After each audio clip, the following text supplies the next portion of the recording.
Tom, you think it might be better to do it behind the scenes? Yeah, I mean, I really agree with so much of what Steve said and wrote today, and have been saying this for a while. And the stakes of this moment, I think people don't fully appreciate, and I think that therefore the difficulty of this moment, I don't think people fully appreciate.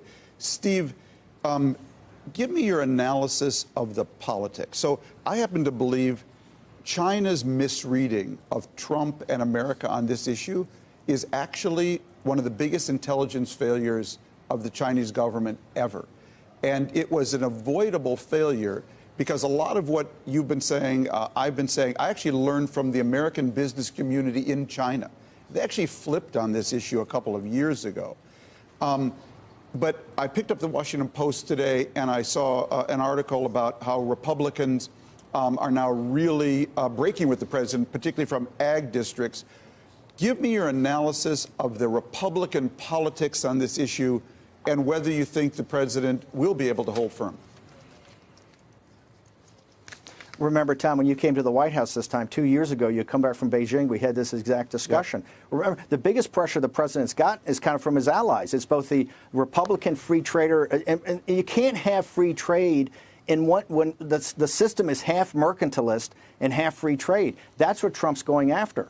And I think you're correct. The politics of this is that the Republicans have really put the most pressure on him. His allies on Wall Street have put the pressure on him, not understanding that this is the main thing. This is what it's about. This is going to set the world in one direction or the other for the next 20, 30, 40, or 50 years. And we've let this drift for so long with people that really didn't have their national interests in mind. They had their own self-interest in mind. That's why this is so important. I hate to say it. I would like to see a process started that you had, like in Mar-a-Lago, you had President Trump and President Xi more directly engaged. I think Li Hu, who's a reformer, and Lighthizer are fantastic as negotiators. I think this needs to be principles. I think it needs to be principles face-to-face. But I got to tell you, there is no chance Donald Trump backs down for this. I think he's looking at the good of people on a global basis. I don't see him backing down on this. I think he's going to set the framework for the 2020 election. This is as important as it gets, but I do agree with you. I think we need the leaders, and I think we need to take the heat down,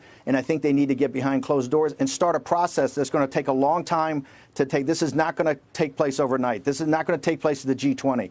The differences here are too fundamental. Steve, what are you hearing from, you're over in Berlin now, what are you hearing from Europeans? Because they actually, this never should have been a story about us and China alone. This has always seemed to me a story of both the Europeans and our Asian allies. It is why I supported TPP and why I did oppose the steel and aluminum tariffs on Europe. I think we all needed to line up shoulder to shoulder on this. It should not be us alone, because if you talk to the Europeans, and I'm sure you have, they have the exact same problems we have. What are you hearing over there? What are they saying about our strategy? See, but I think Trump's strategy here is working. These bilateral deals with Korea, increased defense spending, a bilateral deal with Japan, now a bilateral deal is going to get into with the EU. It's here in Germany. Their business model of advanced precision manufacturing is what's going to be gutted first. Yeah. They are at the tip of the spear. When you look at Made in China 2025, it's the great, you mentioned in your article, KUKA, the great robotics company, is the centerpiece that they've taken. It's Germany's business model. When I talk to both politicians, think tank people, and business people, they understand the storm is right over the horizon. They're going to be the tip of the spear. They're really going to be, I think, the first industrial power that's really gutted. And the Europeans understand, but you got to remember something. The EU were just like Hillary Clinton and these people.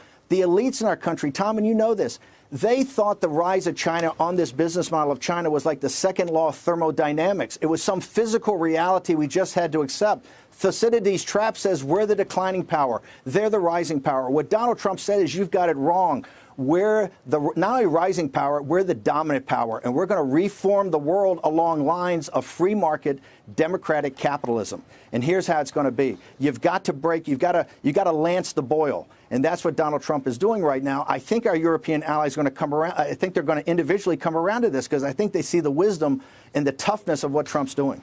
Steve, it's always been clear to me the Chinese wanted to negotiate with Mnuchin and not Lighthizer. Because I think Lighthizer is someone who knows every carpet the Chinese have sold us over the last 30 years. How do you think that will play out in the administration?